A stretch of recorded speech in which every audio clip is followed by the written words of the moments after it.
Perkenalkan nama saya Tiars Rizky dengan NPM 170601180129.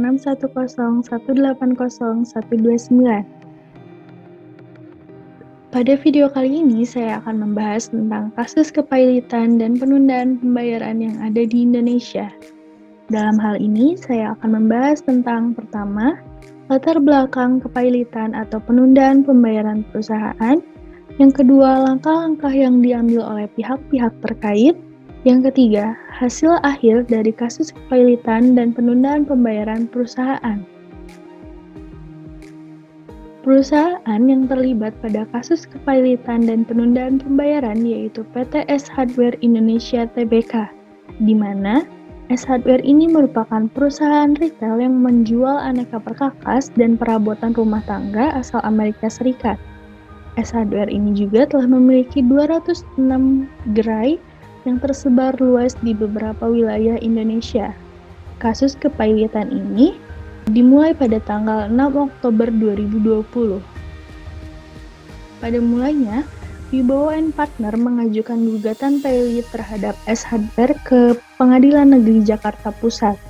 Gugatan tersebut terdaftar dengan nomor perkara 329/PDT.sus/PKPU/2020/Pengadilan Negeri Niaga Jakarta Pusat.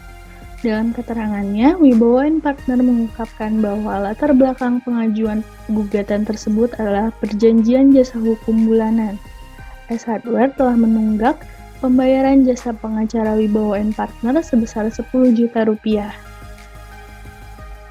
Dalam laman resmi Sistem Informasi Penelusuran Perkara atau SIPP Pengadilan Negeri Jakarta Pusat, Wibowo & Partner mengajukan gugatan dengan 6 poin petitum atau permintaan. 6 petitum tersebut yaitu, yang pertama, menerima dan mengabulkan permohonan penundaan kewajiban pembayaran hutang atau PKPU yang diajukan oleh pemohon untuk seluruhnya.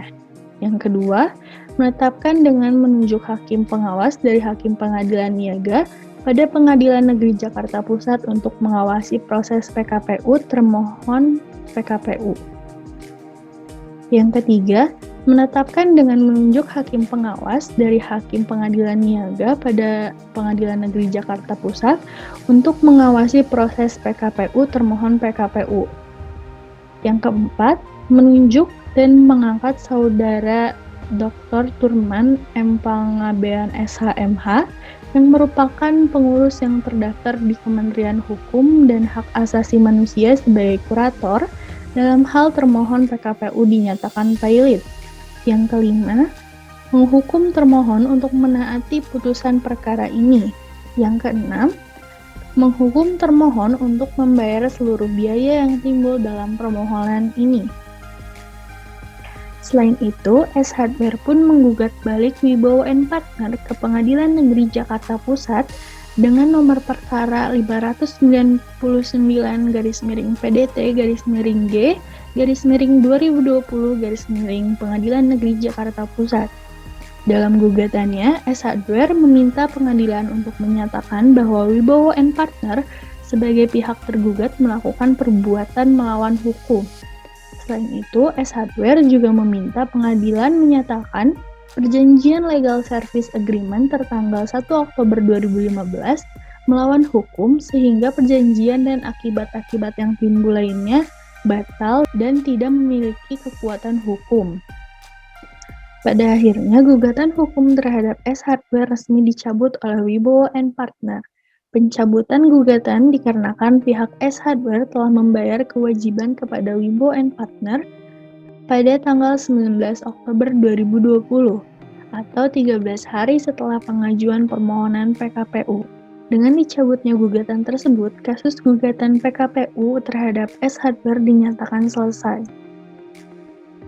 Kesimpulan yang dapat saya ambil yaitu menurut saya, kepailitan dan penundaan pembayaran pada perusahaan akan selalu ada, entah kelalaian dari perusahaan maupun perorangan. Pihak yang terkena pailit pun sebaiknya menuntaskan masalah dan dapat mencari jalan keluar dari permasalahan tersebut, seperti membayar hutangnya dan atau membayar dendanya jika ada. Jikalaupun pihak tersebut tidak dapat membayar hutangnya, akan ada keputusan dari hakim apakah hal tersebut harus dikenai sanksi ataupun tidak. Sekian video kali ini. Terima kasih.